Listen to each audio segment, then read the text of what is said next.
자, 이번 시간에는 미장공사에 대해서 알아보도록 하겠습니다. 자, 미장공사는 우리가 보통 벽면 같은 공사를 할 때 조적으로 되어 있는 벽이라든지 아니면 조적이 아니라도 우리가 칠 같은 거를 해서 마감을 해야 되는데 철근 콘크리트 벽면에다가 바로 칠을 했다고 한번 생각해 봅시다.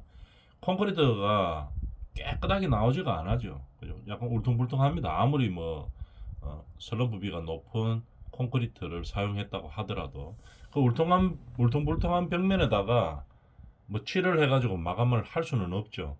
그죠? 그러면 좀 보기가 싫으니까. 그럴 때 벽면을 평활하게 만드는 거, 그런 목적으로 쓰이는 거, 그게 미장공사죠. 조적 건물에서는 조적이 약하기 때문에 조적을 이제 붙이는 역할을 하는 거겠죠. 딱 붙게 강하게 만드는 역할을 하고, 그 다음에 뭐 철근 콘크리트 건물 이런 데서는 뭡니까? 뭐 강도하고는 별로 관계가 없죠. 평탄하게 만들기 위해서 이제 미장 공사를 많이 하죠. 그런 것들에 대해서 한번 알아봅시다. 개요, 미장공사 개요, 시공시 유의사항 뭐 이런 순서로 하고, 재료 뭐 미장공사의 결함 원인, 그죠? 그 다음에 재료에 따른 분류, 온도, 바닥 미장 할 때 보통 뭐 기포 콘크리트 치고 뭐 그렇게 하죠. 이런 것들을 어떻게 하는지 한번 보고, 그 다음에 순서대로 한번 해보겠습니다. 미장공사의 개요에 대해서 한번 볼까요? 자, 미장공사, 수장공사, 도장공사 이렇게 비슷한 뭐 말들이 많이 있죠. 뭐 용어 정도는 구분할 수 있어야 되겠죠. 자, 우리가 지금 하는 미장공사는 뭐냐? 물을 섞어서 작업을 한 후 양생 건조를 통하여 구조체를 미려하게 마감하는 작업을 가지고 미장공사라고 합니다. 그러니까 주로 아까 사용되는 데는 어떤데 조적으로 쌓는 뭐 벽체라든지 아니면은 뭡니까 우리가 뭐 마감 공사를 하기 위해서 면을 평평하게 평탄화 시킬 필요가 있을 때 몰타르로 이제 발라서 하는 거겠죠. 시멘트하고 모래하고 물하고 섞어서 보통 미장을 합니다. 그죠? 그래서 구조체를 좀 예쁘게 만드는 거겠죠. 그런 것 같은 미장공사라고 하고, 수장은 뭐냐 하면은 우리가 마감 작업이나 실내의 마무리 공사 및 건식 공법의 공사 일체를 이끌어 말이다. 그러면 우리가 뭐 벽지 붙이고 이런 것들 이런 게 다 수장이라고 할 수 있겠죠. 아니면 뭐 천장 공사하는 거 이런 것들을 전부 수장이라고 합니다. 도장은 뭡니까? 우리가 잘 알고 있죠. 칠하는 거겠죠. 그죠? 이렇게 우리가 나눌 수 있고, 그 중에서 미장 공사에 대해서 한번 봅시다. 자, 미장 하고 있죠. 이렇게 이제 미장을 하고 있는데 여기는 지금 조적 건물이네요.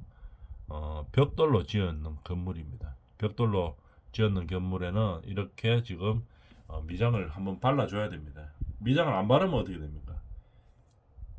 이게 접착제가 너무 약하죠. 몰타로 약간 양으로 이 건물을 지탱하기에는 이게 너무 약하죠. 그러니까 크랙들이 많이 가게 되겠죠. 그래서 이렇게 발라줘야 됩니다. 벽 조적으로 쌓는 거는 무조건 다 미장을 해야 되겠죠. 이렇게 벽체하는 것도 있고, 우리가 바닥 미장하죠. 그죠? 이렇게 바닥을 미장한 다음에 평탄하게 해놓고, 그 다음에 뭐, 장판을 깔든지, 아니면은 요즘 말 까는 것들, 뭐, 데코 타일이나, 뭐 강마루, 뭐, 이런 것들, 강화마루, 이런 것들을 깔라고 하면, 바닥면이 평탄해야 되겠죠. 그래서 평탄하게 만드는 게, 미장입니다. 사진을 보면 이렇고, 아까 이야기했던 수장공사 이런 거, 뭐 벽체라든지 그죠? 벽체 옆에 뭐 현장에서는 뭐 뭡니까 섞어봐도 되고, 그 다음에 우리가 벽지를 바른다든지 뭐 이런 것들을 천장에 이제 우리가 만든다든지 이런 걸 갖다가 다 뭡니까 수장공사라고 이야기합니다. 건식으로 붙이는 거, 섭식 말고 건식으로 붙이는 걸 갖다가 수장공사라고 하죠. 그 다음에 도장공사, 페인트 칠 이런 것들 칠하는 거겠죠. 요런 데 보면은 미장으로 마감했죠. 미장 마감하고 바로 칠을 들어가는 겁니다. 그죠? 바로 칠이 들어가면은 이렇게 평탄해야 칠 해놓으면 좀 이쁘죠. 그죠? 그래서 보기가 외관이 수려하게 만들기 위해서 이렇게 미장 공사를 한 다음에 도장 공사 칠을 하는 거죠. 이런 형태로 갑니다. 그 다음에 자 미장 공사의 특성에 대해서 한번 볼까요? 미장은 뭐 때문에 하느냐 한번 봅시다. 구조체의 바탕을 보완하는 겁니다. 보완하고 그 이후에 페인트라든지 벽지 등을 바를 때 마감의 품질을 높이기 위해서 하는 거겠죠. 미장 공사는 그런 목적을 가지고 있는 겁니다. 그 다음에 구조체 표면을 침식이나 오염 등으로부터 보호하는 거겠죠. 구조체가 있으면 그 구조체 위에 미장을 한 다음에 미장이 뭐로 합니까? 시멘트하고 모래하고 물하고 가지고 사모래를 이겨 가지고 바르는 거죠. 그러니까 강도가 상당히 셉니다. 그러니까 구조체를 표면을 보호하는 역할을 하게 되는 거겠죠. 자, 그 다음에 미장공사의 특징, 공사 품질이 어떻게, 품질 결정이 어떻게 됩니까? 앞 공사가 잘 되어 있어야지 미장이 잘 나오는 겁니다. 이게 무슨 말인가 하면은, 이 목사 아저씨들이 그 공사를 아주 좀 막 험하게 했어요. 폼 같은 것도 막 정확하게 되지도 않고 좀 울퉁불퉁하게 되고, 이러면은 폼을 해체를 딱 시키고 보니까 면이 고르지가 않아요. 울퉁불퉁하게 막 이렇습니다. 그러면은 뭐 어떻게 해야 됩니까? 다 울퉁불퉁한 거 튀어나온 거 깨내고 그 다음에 뭐 움푹 파인 거 메꿔주고 이렇게 해가 평평하게 만들어야 되겠죠. 그죠? 그래서 너무 울퉁불퉁하면은 미장공사 암만 미장도 한계가 있죠. 그죠? 보통 뭐 한 번에 잡을 수 있는 미장의 울퉁불퉁함을 잡을 수 있는 게 한 10mm 안쪽이죠. 10mm 넘어가면 잊혀지기 때문에 한 번에 바를 수가 없습니다. 한 번 해가 잡아놓고 그 다음에 초벌 해놓고 그 다음에 재벌하고 뭐 마지막 또 바르고 이렇게 한 뭐 두세 번씩 이렇게 발라서 조금씩 잡아가는 거겠죠. 그럼 만약에 앞공사가 잘 돼가 있어가지고 평활도가 상당히 높다. 그러면은 뭐 이거 두 번 뭐 세 번 이렇게 바를 필요 없습니다. 그죠? 한 번만 쫙 발라도 되겠죠. 한 번만 발라가 거의 수평으로 잡혔다. 평활도가 높다. 이러면 굳이 뭐 두 번 세 번 이렇게 할 필요 없죠. 처음에 딱 뜨는데 그 콘크리트 벽면이 완전 두부처럼 딱 잘려가 있다. 이러면 미장할 필요 없죠. 그냥 그대로 발라버리면 되겠죠. 뭐 칠을 하든지 도배를 하든지, 그죠? 근데 이제 그게 콘크리트 면이 울퉁불퉁 이렇게 나오기 때문에 이제 발라줘야 되는 겁니다. 미장을. 그다음에 공정상 크리티컬 패스가 되는 경우가 드물다. 크리티컬 패스가 뭡니까? 주공정이죠. 주공정은 뭐냐면 우리가 나중에 배우게 되겠지만 이 공사 공정이 늦어지면 전체 공정이 늦어지는 거 이걸 갖다가 뭐 크리티컬 패스라고 이야기합니다. 예를 들어서 제일 크리티컬 패스가 뭡니까? 목수 아저씨들 일하는 거. 목수가 일을 하루 늦춰 버리면 무조건 공사 뒤로 다 늦어지죠. 그것도 목수가 하루 늦추면 하루 늦어지는 게 아니고 끝에 가보면 뭐 일주일씩 막 이렇게 늦어집니다. 그래서 이렇게 이 공정이 연기되면 미뤄지면 다른 공정도 다 연기되는 거 그걸 갖다 크리티컬 패스라고 하는데 미장은 그렇지는 않습니다. 미장이 뭐 늦어진다고 해가지고 다른 공사가 뭐 많이 늦어지고 이런 거는 아니겠죠. 크리티컬 패스가 아니고 근데 이제 조심해야 될 것은 아무 때나 해도 되는데 근데 습식 공정이니까 물을 많이 쓰죠. 그러니까 이 양성되는 시간이 많이 들어갑니다. 그렇기 때문에 다른 공사하고 공정 계획표 잡을 때 겹치지 않는 이런 부분을 잘 생각해서 공사 일정을 잡아줘야 되겠죠. 미장은 타일과 달리 타일 같은 거 우리 화장실에 타일로 뭐 한 장씩 한 장씩 붙여가 이렇게 마감시키죠. 그거는 다 이염새가 있죠. 그래서 중간에 백세면 발라 넣어가지고 이염새를 다 없애고 이렇게 하죠. 근데 이런 타일과 달리 미장 공사는 이염새가 없습니다. 그죠? 이염새가 없기 때문에 그냥 발라놓으면 깨끗하죠. 울퉁불퉁한 거 딱 잡고 깨끗하면 거다가 그 위에 그냥 수성 페인트 칠해가 마감할 수도 있는 그런 상황이 되겠죠. 그 다음에 숙련공이 필요하다. 미장들은 숙련도가 상당히 높아야지 벽면 이런 거 발랐을 때 깨끗하게 나옵니다. 숙련공이 필요하다 이런 얘기입니다. 그 다음에 요구 성능은 제일 요구되는 성능이 뭡니까? 평탄성입니다. 그죠? 마무리 면이 평안하게 만들어야 되는 거죠. 그 다음에 균일성. 소요 두께를 유지를 해야 됩니다. 균일하게 쫙 나와야 되겠죠. 그 다음에 미장을 공사를 하고 나면 내수, 방화, 방음, 단열 기능을 유지를 할 수 있는 그런 성능이 요구된다 이 말이겠죠. 기능성. 그 다음에 강도, 소요 강도를 유지해야 되고, 그 다음에 미장을 발랐으면 치밀하게 하고 구멍 난 데 없고 깨끗하게 놔야 되죠. 방구 뻥뻥 나가 있고 이러면 안 되겠죠. 그죠? 그래서 치밀하게 공국이 없이 닦아야 된다 이 말입니다. 그 다음에 균열이나 탈락을 방지해야 된다 이 말이죠. 미장이 두꺼우면 두꺼울수록 뭡니까 이게 방락하죠. 떨어지는 경우가 많습니다. 얇으면 얇을수록 뭐 떨어질 일이 별로 없겠죠. 그러면 이 전공사에 따라서 그렇게 바뀌는 거겠죠. 그래도 전공사가 너무 험하게 돼가 있어가지고 벽면이 막 울퉁불퉁하다 이럴 때 그거 다 잡겠다고 미장으로 다 잡겠다고 계속 막 칠하고 이래가 초벌 뭐 재벌 정벌 그거다가 한 번 더 칠하고 이래가 미장 두께가 엄청 두꺼워졌다. 한 번에 한 10mm 정도 이렇게 하죠. 그가 한 5번 발라가 한 50mm 정도로 벽체를 만들었다 이러면 나중에 뭡니까 똑 떨어지겠죠. 떨어질 가능성이 많습니다. 그러니까 너무 많이 바를 수도 없는 거예요. 그러면은 평활도가 뭐 너무 심한데 벽면이 너무 울퉁불퉁한데 그러면은 미장으로 다 못 닦는다 하면 어떻게 해서 평탄하게 만듭니까? 이러면은 일부 깨내야 되겠죠. 너무 좀 심한 데는 깨낸 다음에 그 다음에 어느 정도 맞춰놓고 그 다음에 이제 미장에 들어가야 되겠죠. 이런 식으로 평탄성이 요구된다는 얘기입니다. 그 다음 시공 전 단계에서 보면은 시공을 할 때 미장 공사를 할 때는 선우 앞에 하고 뒤에 공정을 잘 봐야 됩니다. 왜냐하면 미장 들어가 버리면 아무 공사도 못 들어오겠죠. 아무 공사도 못 들어오고 그 다음에 뭐 다른 공정도 못 들어갑니다. 아무 공사도 못 들어오고 그 다음에 이 양생될 동안에 다른 공정 자체가 이 공사를 못 하죠.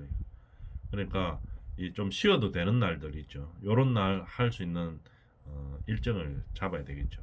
그래서 선후 공정을 잘 파악을 해야 되고 그 다음에 시공도를 작성한다. 타 미장공사와 미장공사의 관계를 파악하고 샘플 시공을 통해 품질 기준을 선정한다. 그죠?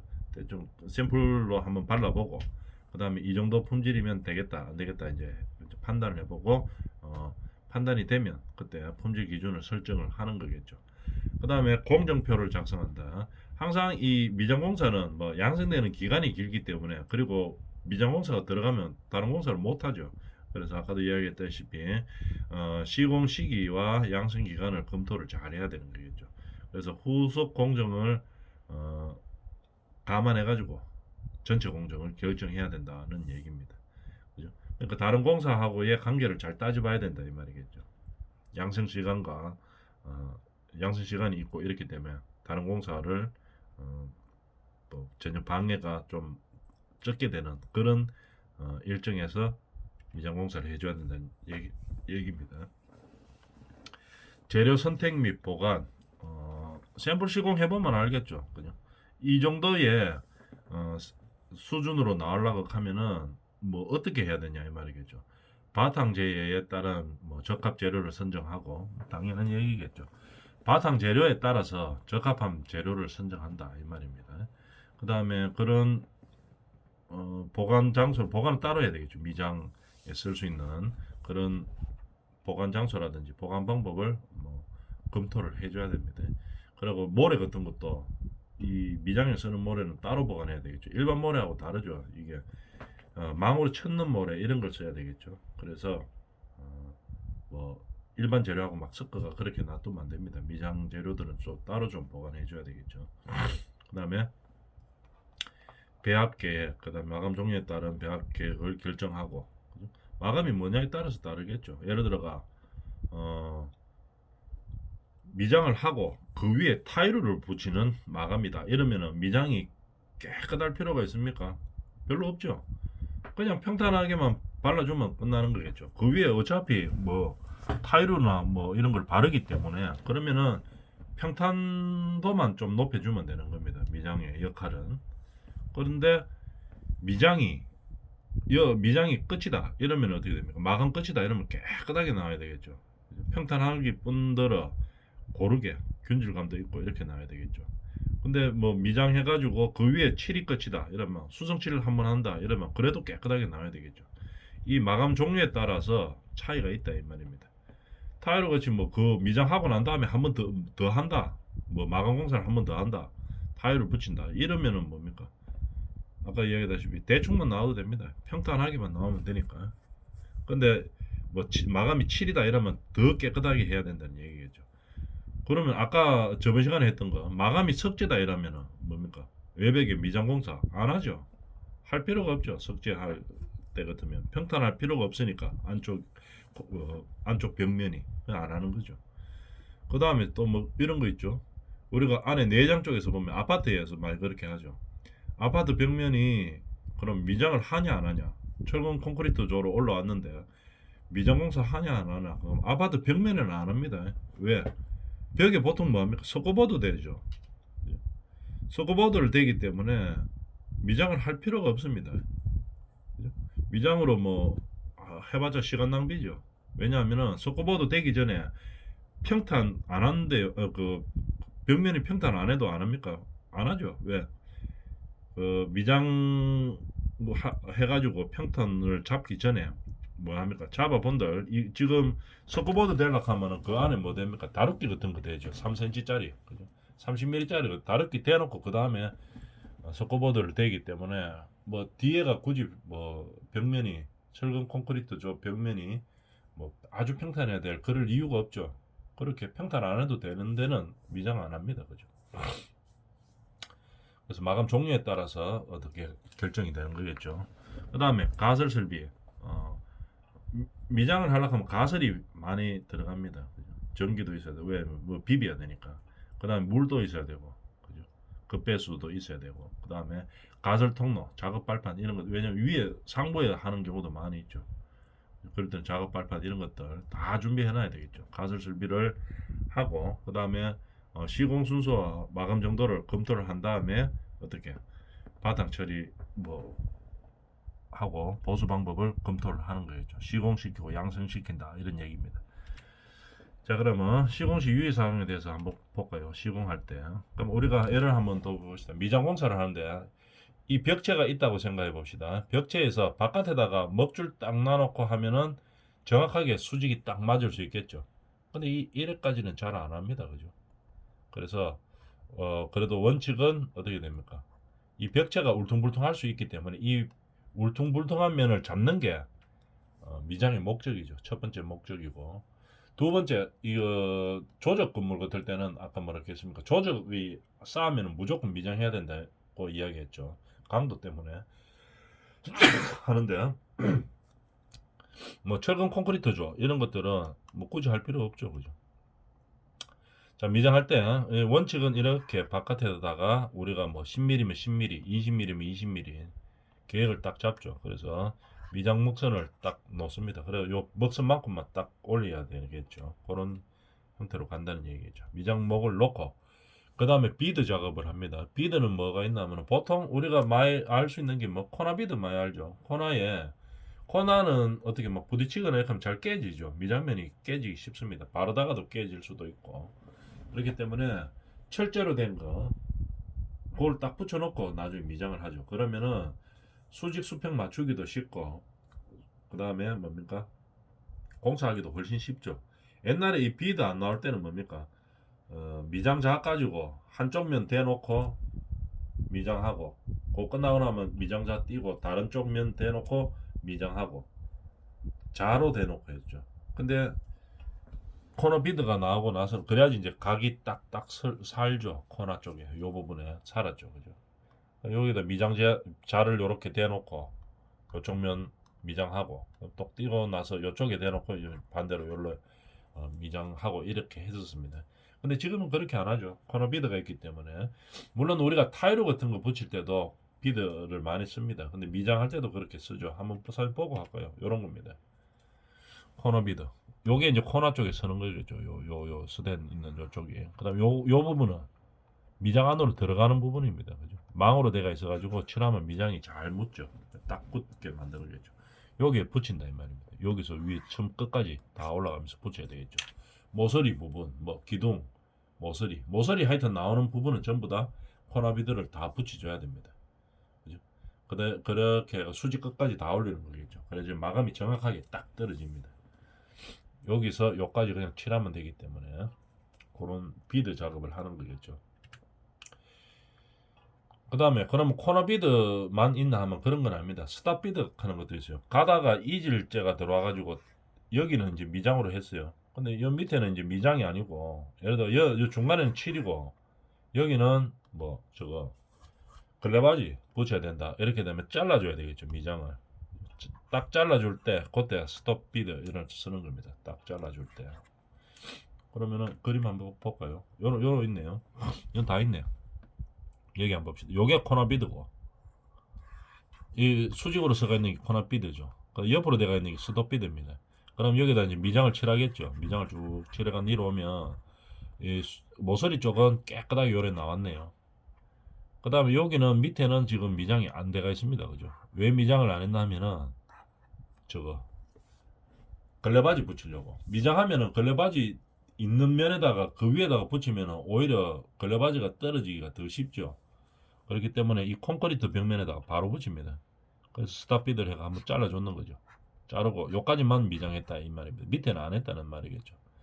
그래서 아래쪽에는 뭐를 한다. 나중에 뭐 다른 이거하고 다른 재질의 위에 거하고 다른 재질의 뭐저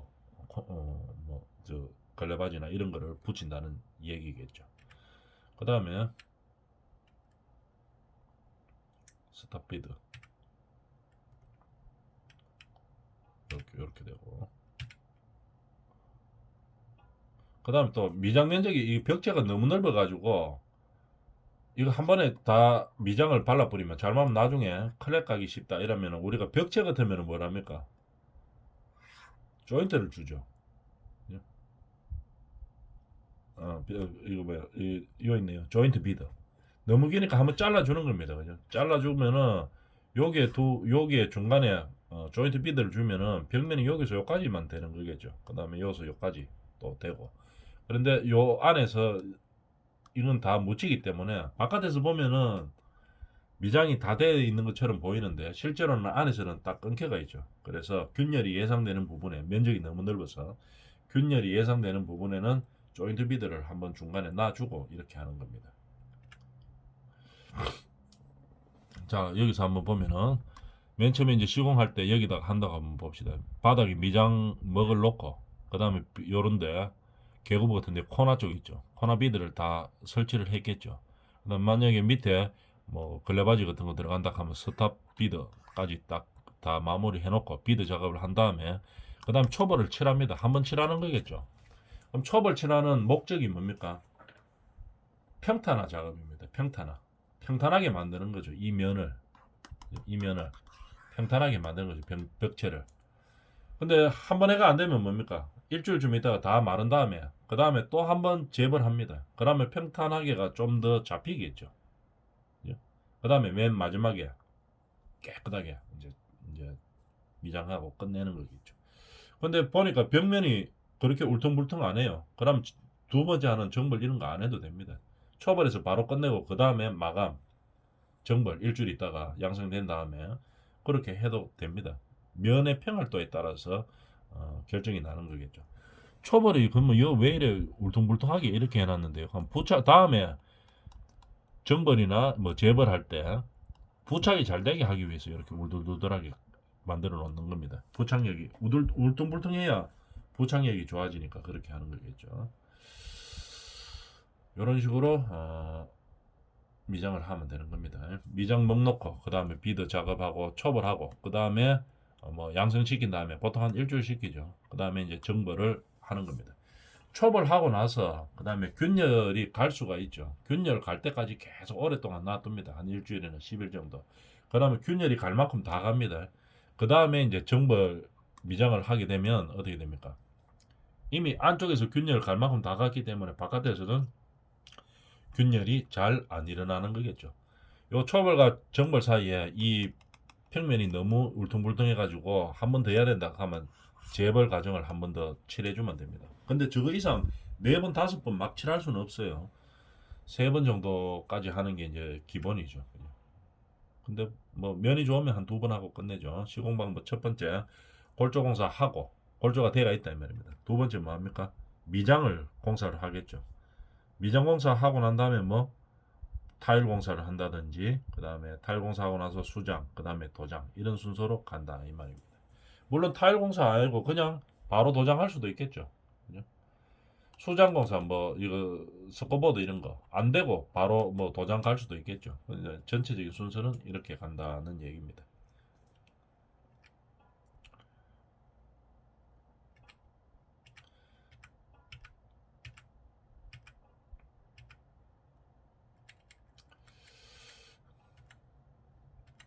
자, 그럼 아까 코너비드는 아까 설명을 했었죠. 자, 그러면 여기까지 하고 다음 시간에 코너비드부터 다시 하도록 하겠습니다.